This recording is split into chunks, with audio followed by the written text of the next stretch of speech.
Also, it's in a way we can say it's mimic the situation or the road that we choose for research, road number 60 between Jerusalem and Ramallah. It's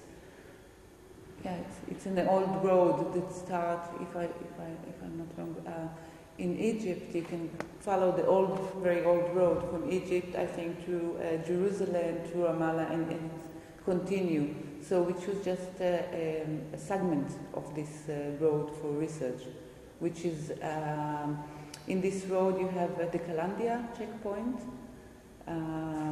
with people crossing from... Yeah, we specifically chose the road that joins between Ramallah and Jerusalem, the cross-section, and also because it's become a sort of a buffer zone where there are several manifestations specifically of this curtailment and this, the measures of the occupation in terms of really restrictions on the actual spatial side of everything, and the outcomes that have taken place due to the fact that there are spatial restrictions into more bordering on psychological, social, etc.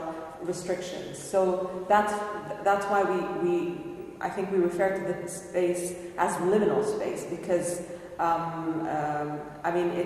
it's you can't define it as just being purely spatial. It's not, and we don't mean by this exhibition and even taking the cross point of Road 60 as the starting point that it's only a physical entity to look at. Yeah, we started the project, I think, almost 1 year ago. I think the meetings. And the first conference was in Ramallah in last March for two and a half days.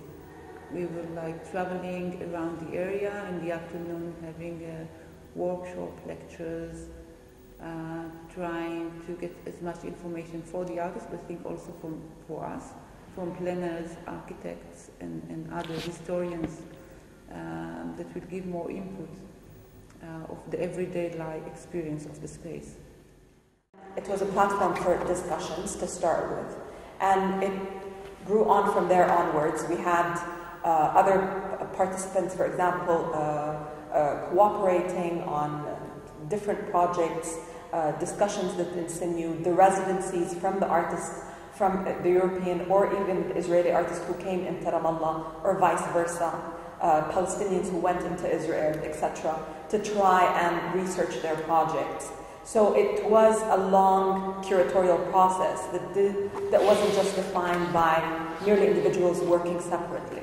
And of course, the result is, in the end, a culmination that we want to be linked with the beginning, which is also a conference and an exhibition. And also the artists, at least part of the artists, the Israeli and the Palestinians, knew each other before the group was meeting before Liminal Spaces started, under a title that was called Artists Without Walls. So the connections and not real collaboration, but everybody knew each other when they came to this project. So the project was never intended to start from zero, to get people who never met each other before to use the project to get to know and to do some kind of negotiating. It was based on a political agreement, and it was also based on people who know each other and who trust each other to be able to join the project. When you talk about projects and other collaboration between Israeli and Palestinian, most of the money comes from, we talk about art and politics, most of the money comes from politicians, that want to enforce sort of some ideas or present them. So they use, I think, cynically, or artist or art project, so that have this like kind of background of let's bring Israel and Palestine and make peace, normalization. Let's see that the future is possible. Yeah, it's maybe the money can come from Israel, Palestine, or other places abroad that want to have this kind of atmosphere or feeling. And this time we decided that we don't want to follow. Yes, we also taking the role this time in the political discussion, and maybe it will be used by others in the same way. But I think this time we decided to do it a bit differently and not to, I don't know, I'm going to say this very political and very blunt, to like skip all the ambiguity of art. For example, when we talk about, like, let's say when we're saying something about level of truth in terms of political structures for our project of this kind. I mean, everybody in the world wants to see Israel and Palestine in peace together, peaceful partners, and they fabricated Oslo, basically, with all the funded money and all the agencies in the world pumping in money to make it happen because they're partners, etc. When they don't deal with the facts on the ground and solve them, it was a failure. And this is the essence of our project just as much. We are dealing with the truth to create the proper platform of cooperation, of really, let's say, interaction. And this is, let's say, a model, a truthful model, a responsible model for something that can be built upon in the future. Yeah, we can look also, we can take the model of Ireland and Britain. Yeah. To a certain of agreement between them, and England made sort of, I can't say apologize, but to a certain thing that England took as took the responsibility to the situation, and from this point the process had changed. So, aren't you in this point a little bit exclusive? Like you're exclusive in a point that you would not include artists which would have other points. I mean, of course, you're saying that you're trying to avoid this ambiguity in art with this, but doesn't it narrow the project? Or? But it always like this. I always work with artists that I like their artworks, that I will not say they're thinking in the same way that I think, but there is artists, always will be artists that I'm working with, and always will be artists that I'm not working with. It's always time. But in this point, please allow me to answer this question. We weren't exclusive. That's absolutely not true, because we did open for a group of artists. For example, I didn't know most of the European artists who participated. Each one of us chose a different variety of artists. So in fact, I mean, and we didn't do like any contractual agreement between the artists. There was certain concerns. They asked the questions, the ones that you approached, and you answered accordingly.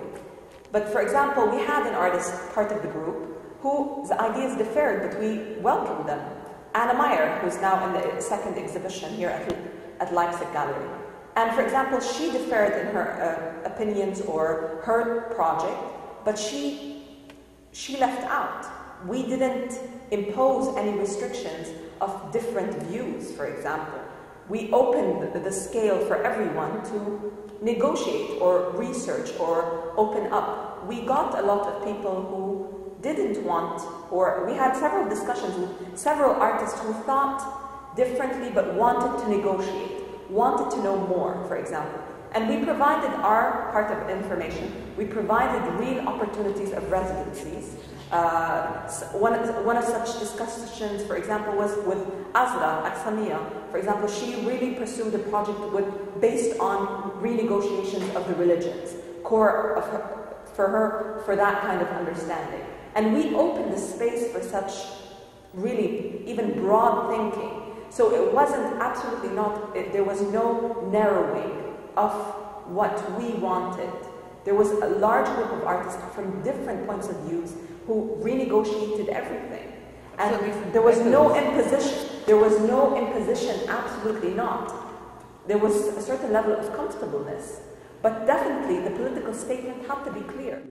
I mean, at least there has always been this trend within art for seeking ambiguity or complexity as a point of reference or flamboyance, let's say, I don't think that is necessarily true or needed for art to become more valid, socially engaged, politically engaged, and give it even more, let's say, structure. And yes, it doesn't compromise the creativity at all.